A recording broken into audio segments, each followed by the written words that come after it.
The building had 42 floors, and no forgiveness. That was how Daniel Marsh had always thought of it. Vertex Technologies' Manhattan headquarters. A tower of mirrored glass that swallowed the sky and reflected nothing human back. At 6 in the morning, when the city was still gray and the sidewalks glistened with black ice, the building looked like a weapon pointed upward. Daniel liked it at that hour. Empty. Honest. He pushed his cart through the lobby, nodding to the overnight security guard, a heavy-set man named Gordon who had never once asked Daniel a personal question in 14 months. That suited Daniel fine. He took the service elevator to the 31st floor, the design and engineering suite, parked his cart in the utility alcove, and began. The routine was precise. Vacuum first, trash second, surfaces third, windows last. He moved through the open-plan workspace the way water moves through a channel, following the same path every night, disturbing nothing, leaving everything cleaner than he found it. But he always stopped at the main design table. It was a custom setup, a 12-foot drafting surface with embedded touchscreens, surrounded by mounted displays showing 3D renders of whatever the team was currently building. Tonight, as with most nights this week, it was Project Helix. He'd read that name off the top sheet 2 months ago and hadn't needed to read it since. He stood for a moment.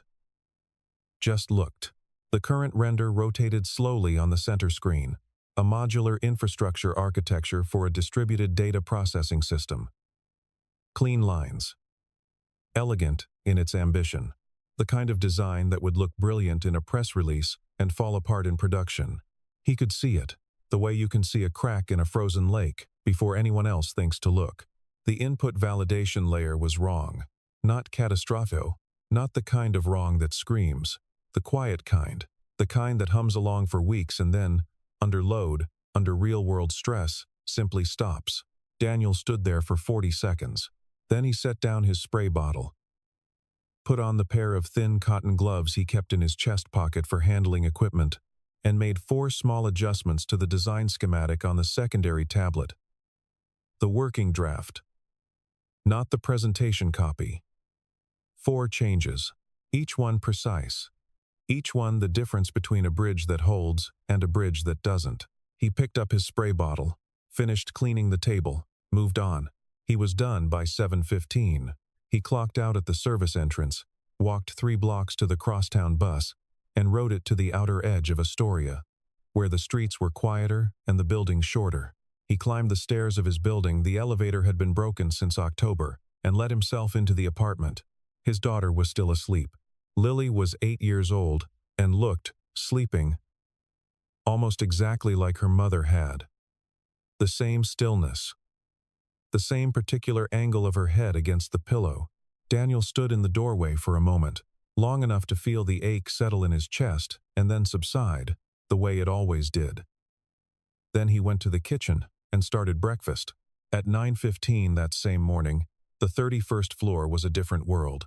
The design suite was loud with keyboards and low voices, the overhead lights on full, 4 of the 8 mounted screens showing live system status. The team lead, a meticulous man named Carter Webb, was running through the morning review with 3 junior engineers when the floor went quiet. Emma Calloway had entered the room. She was 36. Sharply dressed, always today a charcoal blazer over a black turtleneck. Hair pulled back without a strand out of place. She carried a tablet and the expression of someone who had already won 3 arguments before most people had finished their coffee. She was the youngest CEO in Vertex's 20-year history. She had gotten there by being right, consistently, in rooms full of people who assumed she wouldn't be.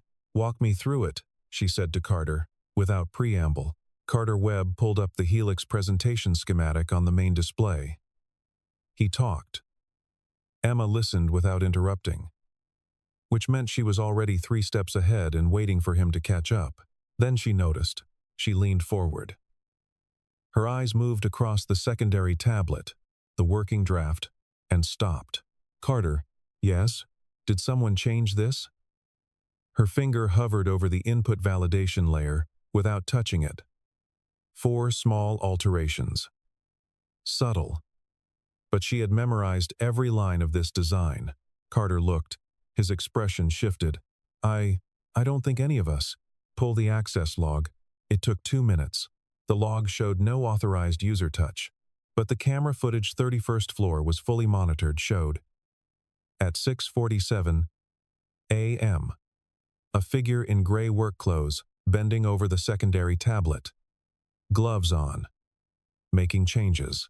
Emma watched the footage twice without speaking. "The janitor," Carter said, quietly. "Get him in here." They called the building management office. Someone called Daniel's phone. He was at a parent-teacher meeting at Lily's school. His phone was on silent, but he saw the number, felt the particular weight of a work call at an inconvenient hour, and stepped into the hallway. He was back at the building by 10:40. Still in his street clothes, a worn canvas jacket, dark jeans. He rode the elevator to the 31st floor and stepped out to find Emma Calloway waiting in the middle of the room, arms crossed. The camera footage paused on the large display screen behind her. It showed him, blurred but recognizable, at the design table. The room was very still. "Mr. Marsh." Her voice was level, controlled, not loud. The kind of quiet that meant she didn't need volume. "Yes. Did you alter this design?" He looked at the screen, then at the working tablet, which had been moved to the center table. He could see his 4 changes clearly from where he stood. "Yes," he said. A breath moved through the room. Emma's jaw tightened. "This is a proprietary design architecture worth approximately $230 million in development investment. You have no clearance to touch it, no clearance to be within 3 feet of it without supervision." "I understand. Then why?" He looked at her directly. He had gray eyes, the kind that felt older than his face. "Because the input validation layer has a structural error. Under distributed load conditions, it will fail. I tried to correct it." The room was quiet for another beat. Emma's expression didn't change. That was the way her face went perfectly still when she was choosing between 2 reactions, and neither of them was acceptable. "You're a janitor," she said. It wasn't a question. It wasn't quite contempt either. It was something more mechanical than that. A categorization. A filing. "I clean this floor." "Yes. Then you don't diagnose structural errors in a system you're not qualified to evaluate. With respect, security." Emma turned slightly. "Please escort Mr. Marsh out of the building. Building management will receive his termination notice by end of business today." Daniel said nothing more. He didn't argue. He didn't appeal. He looked at the working tablet one more time, his 4 changes still there, still correct, and then he turned and walked to the elevator. Before the doors closed, he said one thing, not loudly, not dramatically, just clearly, as a matter of fact. "If you proceed with that design as it stands, the system will fail under load. That's not a threat. It's a measurement." The elevator doors closed. Emma stood at the window of her corner office on the 40th floor and watched the street below for 30 seconds. Then she picked up her phone and called her COO, a no-nonsense man named Patrick Sauer. "One of the maintenance staff tampered with the Helix working draft," she said. "He's been terminated. I want the file reviewed and any unauthorized changes reverted." "Understood," Patrick said. "We'll have the team revert and re-verify within the hour." "Good." She set the phone down, opened her laptop, went back to the morning's agenda. The day had 9 more hours and 42 line items. She didn't think about Daniel Marsh again. At 12:15, Carter Webb's assistant knocked on the door. "Miss Calloway." The assistant, young, careful, perpetually apologetic, stood in the doorway. "Carter asked me to let you know the Helix system verification is running. They expect it done by 2. Fine. Also, one of the junior engineers on the team wanted to flag something. But Carter said it wasn't necessary to." "What did the engineer want to flag?" "She said she was looking at the changes the maintenance worker made this morning, and she thinks they might actually—" "Carter reverted them?" "Yes. Then there's nothing to flag." The assistant nodded and left. At 2:07 p.m., the first alarm went off. Emma heard it from her office, not a physical alarm, but the particular pitch of 3 phones ringing at once, and then a knock that was faster than professional. Patrick Sauer opened her door without waiting. His face told her before he spoke. "The system just crashed," he said. All 5 simulation environments. Simultaneously, the 31st floor was a different kind of chaos than the mornings. This was quiet chaos. The kind that happens when technically competent people suddenly can't solve a problem they should be able to solve. Keyboards clicking. Rapid, low conversations. Carter Webb standing at the center display. Ashen. Walking through a diagnostic that wasn't making sense. Emma stood at the edge of the room and watched. The main display showed cascading error logs. Red text stacking on red text. She didn't know every line of code in the Helix system. That wasn't her job, but she had spent enough time in development environments to recognize a structural failure when she saw one. This wasn't a corrupted file. This wasn't a network issue. The architecture itself was broken. "Where's it failing?" she asked Carter. "The input validation layer," Carter said, very quietly. The room went still. Emma heard her own breathing for a moment. "Show me the logs from the last 6 hours." Carter brought them up. She scanned them. The failure pattern was exactly what you'd expect from the kind of flaw Daniel had described, a threading issue under distributed load, manifesting slowly and then all at once. She looked at the display, at the timestamp on the failure, at the timestamp on the morning's camera footage. "Pull up the version we reverted from," she said. "The one the janitor changed? Pull it up." Carter hesitated just briefly, and then did. The 2 versions appeared side by side. The original and the 4-change modification. Emma looked at them for a long time. "He fixed it," said a young engineer near the back of the room.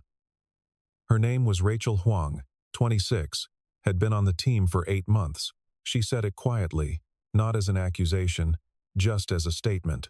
"The changes he made, they're exactly right. They fixed the threading issue. We reverted to the broken version." The silence that followed was the most expensive silence Emma Calloway had experienced in 5 years as CEO. Her phone rang. The board. She let it ring twice, then answered. "Emma." It was Marcus Aldrin, senior board member, 70 years old, and the kind of patient that felt like pressure. "We're hearing there's a critical failure on Helix." "Correct. We're working it. The stakeholder presentation is in 18 days. If this system isn't operational, I'm aware of the timeline." "Emma, this can't be an 18-day problem. This needs to be resolved today." She looked out across the 31st floor. At the engineers around the table, who had already spent 40 minutes trying to fix what they hadn't built well enough to break correctly. "I'll call you back," she said, and hung up. She turned to Carter. "Can your team implement the corrections?" Carter looked at the screen. Looked at his team. Looked back. "The changes themselves are straightforward. But I want to understand how he knew, because if there are more issues elsewhere in the architecture," he stopped. "I don't know if I can diagnose what I don't know is there." Emma said nothing. "Miss Calloway." "Rachel," from the back of the room. I looked up Daniel Marsh. Everyone in the room heard it. The quality of attention shifted. Emma turned to look at her. He was a systems architect at Meridian Labs about 6 years ago, before they merged with Holloway Group. He led the distributed systems division. He built 3 infrastructure frameworks that are still used in production today by 4 Fortune 500 companies. Rachel paused. He was considered one of the best in the field. The room processed this. "Why is he cleaning floors in Midtown?" Carter asked. "His wife died," Rachel said. 6 years ago. Breast cancer. He had a daughter. Very young. He left the industry." She looked at Emma steadily. "His file notes a period of personal leave that became permanent. No scandal, no performance issues. He just stopped." Emma stood very still. The error logs continued stacking on the screen behind her. She didn't send anyone else. That was the thing she understood, without having to think about it. This wasn't something she could delegate. Not a call to HR. Not Patrick Sauer on her behalf. Not a formal letter of re-engagement. She had made this mistake in public, in her own building, in front of her own team. She would correct it the same way. Emma took her coat from the rack behind her office door, a charcoal wool coat. long, good quality, and took the elevator down to the lobby. Gordon at the security desk looked up in mild surprise. She never left the building before 6. Outside, the temperature had dropped. Snow was falling in fine, steady curtains, the kind that accumulates quietly and makes the city look like something other than what it is. She stood on the sidewalk for a moment, shoulders back, eyes adjusting to the white air. She had Daniel Marsh's address from the employment file. She had pulled it herself. It was a 20-minute ride on the subway she almost never took. She stood on the platform with her hands in her pockets, watching the track, not checking her phone for the first time in 6 hours. The train was loud and warm and indifferent. She sat near the door. Across from her, a man in paint-spattered work clothes slept with his head against the window. 2 teenagers talked across each other without looking. An older woman read a paperback with a grocery bag balanced on her lap. Emma Calloway watched them and felt something she didn't have a precise word for. She got off at the Astoria stop and walked 4 blocks north. The snow was thicker out here, less managed. No one had salted these sidewalks. She turned onto a residential block of 5-story walk-ups and looked for the building number. She found it, stood in front of it, buzzed the apartment. Nothing. She buzzed again. Then she heard footsteps on the stairs, descending, and the door opened, and it wasn't Daniel. It was Lily, 8 years old. A purple coat 2 sizes too big, a backpack covered in iron-on patches, a small planet, a cartoon fox, a yellow star, brown hair coming out of its braid. She looked up at Emma with the direct, unsentimental gaze of a child who has not yet learned to pretend she isn't assessing you. "Hi," Lily said. "Hello," Emma said. "I'm looking for your father. He said we were going to the library." Lily looked past Emma at the snow. "He's getting the mail. He'll be right back." She said this the way children say things, as information delivered, without context, without politics. Then she looked at Emma's coat. "That's a nice coat," she said. "Thank you. It's a waste in the snow, though." Emma blinked. "That's probably true." Daniel came around the corner of the building with an envelope in his hand and stopped when he saw her. He looked at Emma. Then at Lily. Checking. The way parents check a quick read of the scene. Cataloging everything at once. "Dad," Lily said. "She says she knows you." Daniel said nothing for a moment. He was still wearing the canvas jacket from this morning. He looked more tired in this light. The kind of tired that lives in the face, not just the eyes. Emma said, "I need to speak with you." "I heard you the first time," he said. Not unkindly, just directly. "Babo," Lily said quietly, tugging his sleeve. It was a word Emma didn't recognize, some private family word, the kind that means nothing outside its own context. "It's cold." Daniel looked at his daughter. Something moved in his face, not softness exactly, but a shift, like a door opening an inch. He looked back at Emma. "Library's 2 blocks, he said. "We can talk on the way." They walked in the cold, Lily between them, holding her father's hand. The snow fell in the particular way it does on residential streets in Queens, softly, without audience. Emma spoke plainly. She had decided, on the train, to skip the formalities, the preamble, the strategic framing.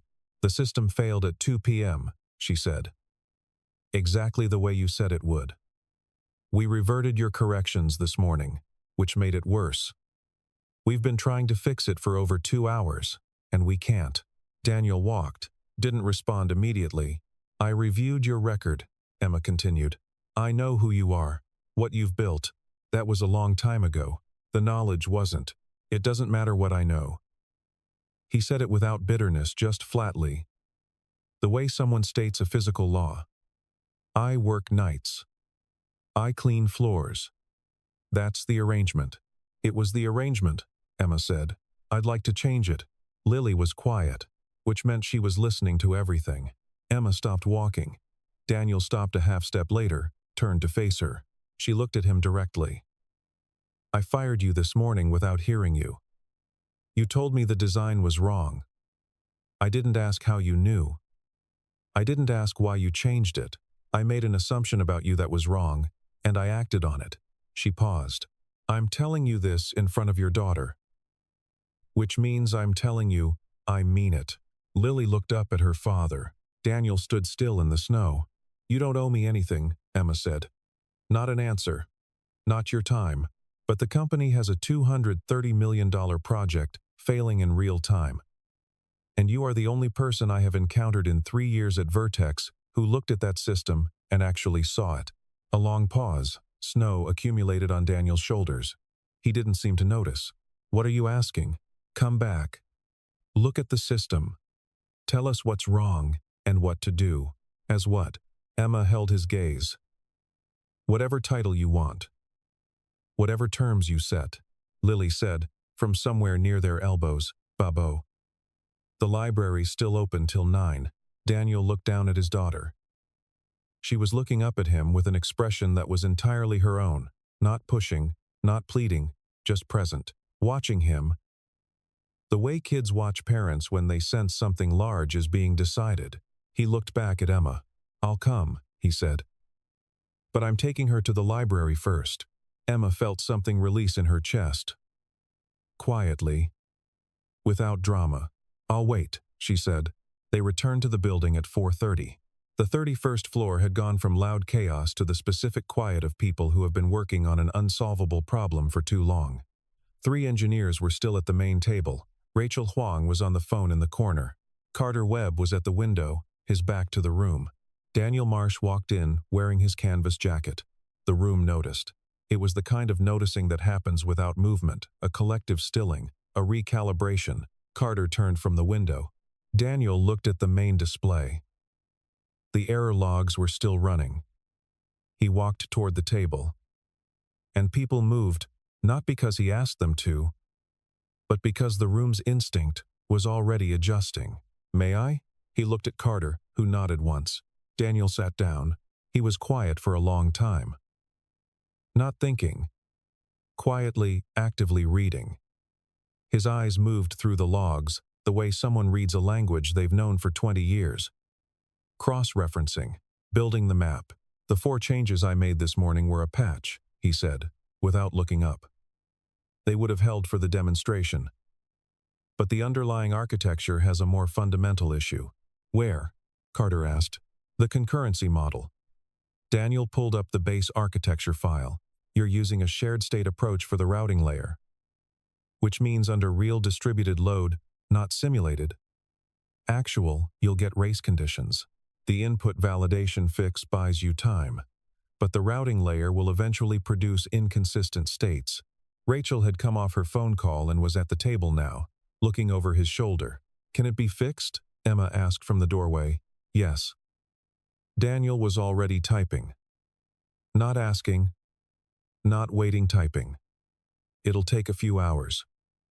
I'll need 2 engineers who can implement in parallel. Carter looked at his team. Rachel. Singh. Arjun Singh, 28. Quiet. Excellent. Move to the secondary station. Rachel took the 3rd. What happened over the next 3 hours was not dramatic in the way that would make a good story for a press release. There were no visible breakthroughs. No single eureka moment. There was careful, sustained, technically precise work. Daniel identifying the issue, explaining the fix, Rachel and Arjun implementing while he verified, Carter watching and learning, asking questions he wasn't too proud to ask. Emma stayed. She didn't hover. She sat in the glass-walled conference room adjacent to the suite, visible through the glass, available if needed. She answered board calls and put them off with the specific kind of confidence that means, it's being handled. At 7:48 p.m., Rachel said, running verification. The room went still. The display showed a progress bar, then a status screen, then Helix system verification, all environments nominal. No one cheered. Engineers don't cheer the way press releases suggest they do. But something moved through the room, a long collective exhale, a physical release of tension. Rachel looked at Daniel. That was really something. He was already closing the files he'd opened, tidying the workspace the way he always did, Arjun said, quietly, to no one in particular. He found 3 issues we didn't even know were there. Emma found him in the hallway, waiting for the elevator. "Thank you," she said. Daniel nodded. "I'd like to offer you a position." Formally. Not an apology dressed up as a job offer, an actual position. Technical Architecture Director. You'd oversee system design review for all major projects. Set your own schedule. Work around your daughter. She paused. You'd have an office on this floor. The elevator arrived. He didn't get on. He turned and looked at her. "Why?"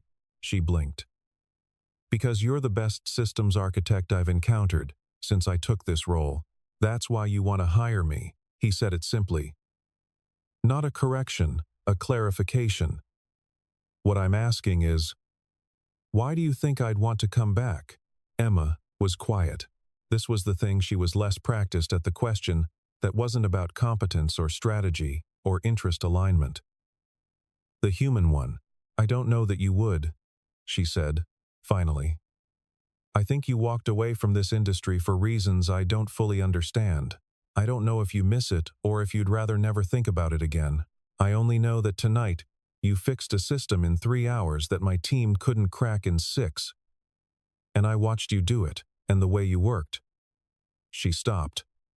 Chose the next word carefully. "You weren't doing it for me.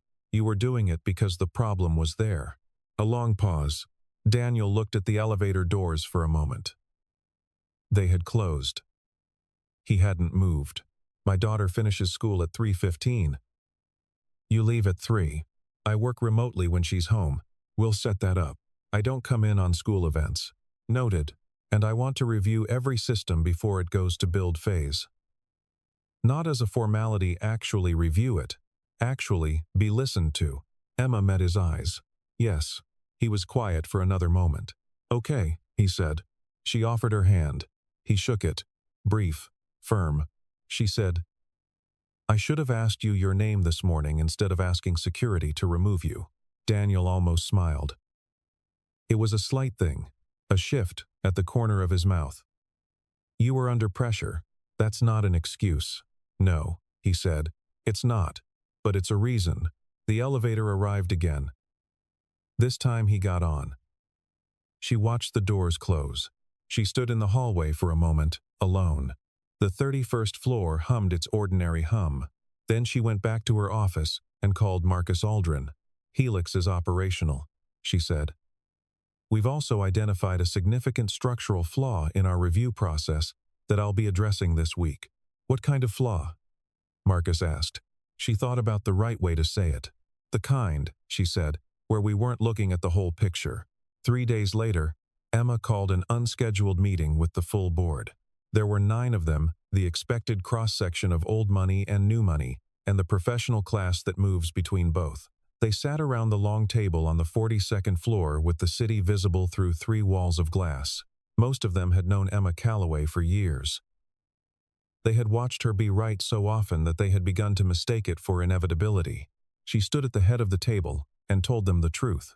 "On Thursday morning, I terminated a member of the building maintenance staff for making unauthorized changes to a proprietary design document." She paused. Those changes were correct.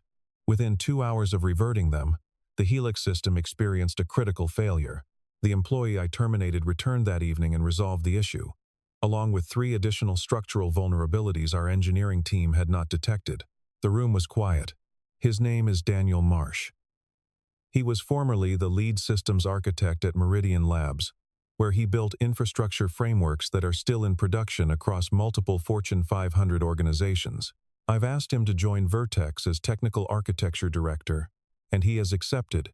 Marcus Aldrin, at the far end of the table, leaned back slightly. He had the expression of a man revising an estimate. "You're introducing him to the board?" said a woman named Caroline Vance, second largest shareholder, known for her habit of asking the question no one else was phrasing. "Or reporting an HR decision?" "Both," Emma said. "I'm telling you this because it reflects a gap in how we've been operating. We had someone with significant technical knowledge working in this building, and we had no mechanism, no culture that would allow that knowledge to reach the people who needed it. That's a structural problem. I intend to address it. Another silence. You're saying the janitor saved the project, said a younger board member, a man named Theodore Ferris, who had the habit of reducing things to their simplest form to see if they held. I'm saying Daniel Marsh saved the project, Emma said. Yes. She pulled up the before and after system diagnostics on the display screen. 4 pages of comparison. She walked them through it carefully, technically, without softening. When she was done, she looked around the table. I made an error in judgment on Thursday morning, she said. I corrected it. I'm presenting this to the board because I believe transparency about leadership mistakes is more valuable than the impression of infallibility. The room was quiet for a long moment. Marcus Aldrin said finally, Is the system stable? Yes. And the stakeholder presentation in 15 days? We're on track. He looked at her for another moment, one of those assessments she could never entirely read, and then nodded, once, the way he did when he had decided something. Good, he said. Thank you, Emma. Caroline Vance, across the table, said, I'd like to meet Mr. Marsh. I'll arrange it, Emma said. Daniel's first official day was a Monday. He arrived at 8:30, not 7, the schedule they'd agreed on. He wore a dark sweater and carried a bag that held a laptop and, Emma would notice later, a child's drawing paperclipped to the inside of the front pocket. She didn't ask about it. She introduced him to the team formally. Short, factual, no theater. This is Daniel Marsh, Technical Architecture Director. Starting today, no major system goes to build phase without his sign-off. I'd like you to treat his review as you'd treat mine. She paused. Questions? Rachel Huang raised her hand. Will he be reviewing the backlog of existing systems? Or only new projects? Both, Daniel said. Before Emma could answer, Rachel nodded. Great. Carter Webb, who had, over the previous 3 days, done the interior work of a man updating his map of the world, offered his hand. Daniel shook it. I want to walk through the existing architecture stack this week, Daniel said to Carter, not as a critique. I want to understand what you've built. Yeah, Carter said. I'd like that. It was not a dramatic transformation. The floor didn't suddenly become some frictionless ideal of collaboration. There were hard conversations in the first 2 weeks' moments, when Daniel's read on a system conflicted with 3 months of work a team had invested in, and the team had to decide whether to defend their approach or interrogate it. Mostly they interrogated it. Mostly Daniel was right, but not always twice. He revised his own assessment after Arjun Singh walked him through implementation constraints he hadn't fully accounted for. That was the thing that settled it. For the team. The second time Daniel said I was wrong about the threading approach, Singh's right. Let me revise. The room relaxed in a way it hadn't since Thursday's collapse. He wasn't there to be right. He was there to get it right. It was a distinction that mattered. At 3 o'clock every afternoon, Daniel left. Exactly 3. No exception, no apology. He said goodbye without ceremony, picked up his bag, and went. The first time, a junior engineer named Blake Hartley, 23, recently hired, still learning how the room worked, made a small remark under his breath. Something about must be nice. Rachel Huang looked at him. He worked nights for 1.5 years to be here during the day for his daughter, she said, quietly but not privately. He gave up a career at the top of the field because his wife died. You could afford to miss a few happy hours. Blake did not make that remark again. Emma noticed, around the 3rd week, that she had begun adjusting her schedule to the rhythm of the floor rather than the inverse. Not intentionally it happened, the way habits form, incrementally, functionally, below the threshold of decision.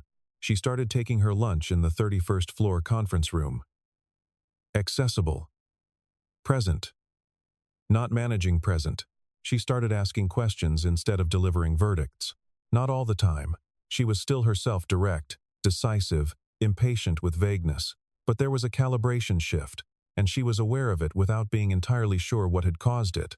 One afternoon, waiting for the elevator at 5:15, she found herself standing next to Rachel Huang. Can I ask you something? Emma said. Sure. The morning of the failure. Before it happened, you wanted to flag the changes Daniel had made, and I shut it down. Yes. What stopped you from pushing harder? Rachel was quiet for a moment. Honestly, the floor was already running at threat level. I wasn't sure I was right enough to fight for it. And she paused. When someone at your level says no that fast, it communicates a cost.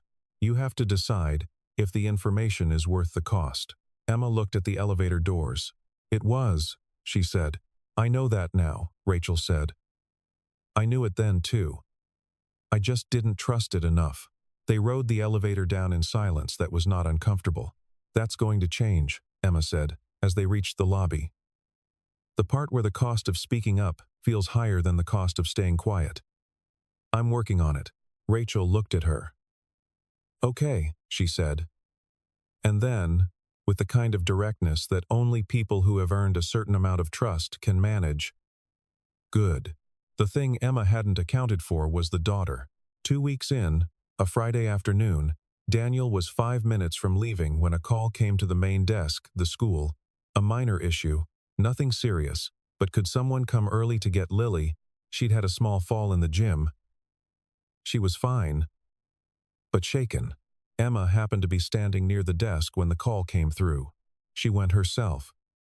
She told herself it was efficient. She had a car. The school was 12 minutes away.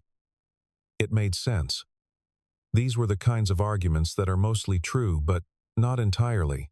She arrived at the school just as Daniel's bus was pulling up. She'd beaten him by 4 minutes. Traffic cooperating. Lily was in the school office, sitting on a low bench, holding an ice pack to her elbow. A small scrape. She was not crying. She was reading a book. The ice pack balanced with the focused practicality of a child who has decided the situation is under control. She looked up when Emma walked in. Oh, Lily said. You're the coat lady. I am, Emma said. Is my dad coming? He's right behind me. Are you okay? Lily considered the question with unusual seriousness for someone 8 years old. My elbow hurts, she said, but I think it's more the surprise than the pain. I wasn't expecting the floor. Emma sat down on the bench next to her. That's usually how floors work. Yeah. Lily looked at her ice pack. Are you my dad's new boss? Yes. Is he doing good? He's doing very well. Lily nodded, apparently satisfied. He used to do this at home. Just look at things and fix them. He'd look at the TV cable and fix it. Or look at my bike and know what was wrong before he even touched it. She paused. I think he missed it. Emma looked at her. Having the big problems, Lily clarified. The cable and the bike are small. I think he needed a bigger one. Daniel came through the door, then slightly breathless, having run from the bus stop, and his eyes found Lily immediately and went through the same quick catalog.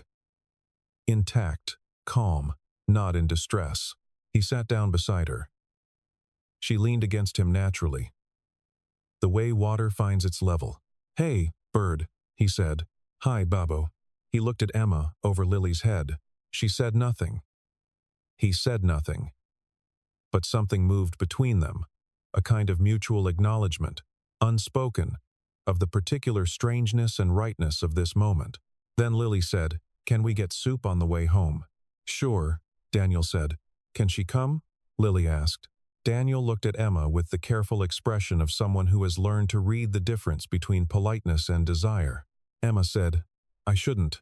You don't have to, Lily said, with the easy pragmatism of children who aren't yet invested in being refused gracefully. I just thought you might want to. The soup place has really good bread. Emma was quiet for a moment. What kind of soup? She asked. Tomato, Lily said. But not the kind from a can. The real kind. Emma looked at Daniel.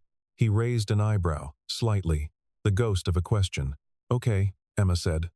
Soup. It was a small place. The soup restaurant. 4 tables, a chalkboard menu. A teenager behind the counter who took their order with the efficiency of someone who had somewhere else to be. They sat at the table nearest the window. The snow had mostly stopped now, leaving the street clean and quiet. The evening light was that particular winter shade of deep blue-gray that makes Manhattan look, briefly, like a different city than it is.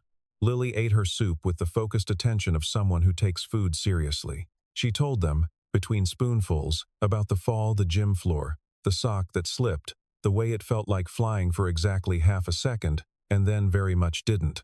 She had the storytelling instincts of someone who has spent time with an attentive parent. Detail, sequence, punchline. Emma listened and realized she couldn't remember the last time she had eaten a meal without checking her phone. She didn't check her phone. Daniel broke his bread and watched his daughter and looked.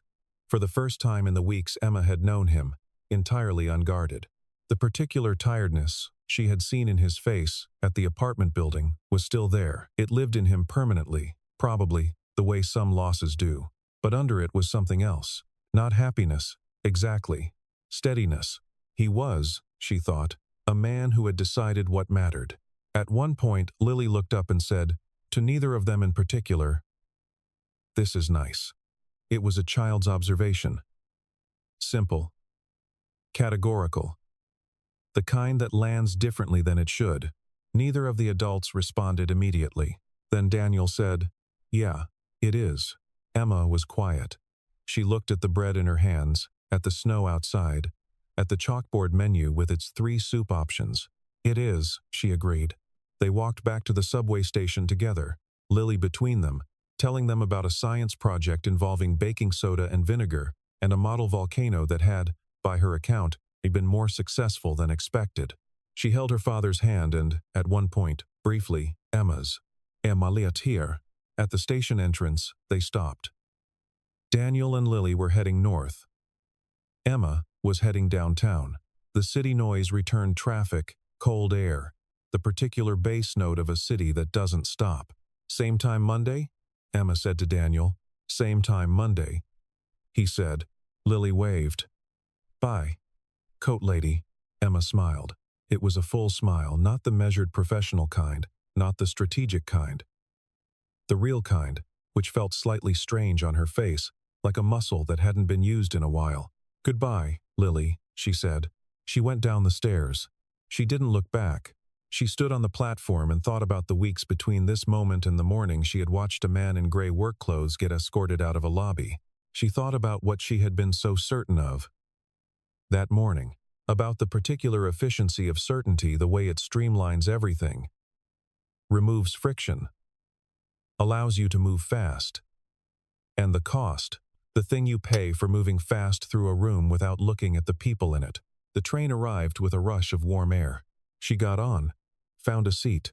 Across the car, a man in a delivery uniform was eating something wrapped in foil. An elderly woman had a small dog under her jacket, just the ears visible. 2 college students were asleep against each other's shoulders. Emma Calloway looked at them and felt, not sentimentality exactly, but a specific kind of attention. The kind that asks, "Who is this person? What do they know that I don't?" It was a question she was going to have to get better at asking. She was already working on it. 3 weeks later, the Helix stakeholder presentation went flawlessly. Daniel Marsh sat in the second row, not the front. When the system performed under a live distributed load test the first time it had been tested at full scale, and the metrics came back clean and the room exhaled, he was already thinking about the next layer. Rachel Huang caught his eye from across the room and nodded once. He nodded back. He left at 3 o'clock. The building was still 42 floors of glass and steel. But something about it had changed. Or rather, something had been corrected. The way a system is corrected, carefully, specifically, at the level where the actual fault lives. Lily finished her volcano project. It received an A-. The minus was for excessive eruption, which she considered a compliment. Emma Calloway started taking the subway.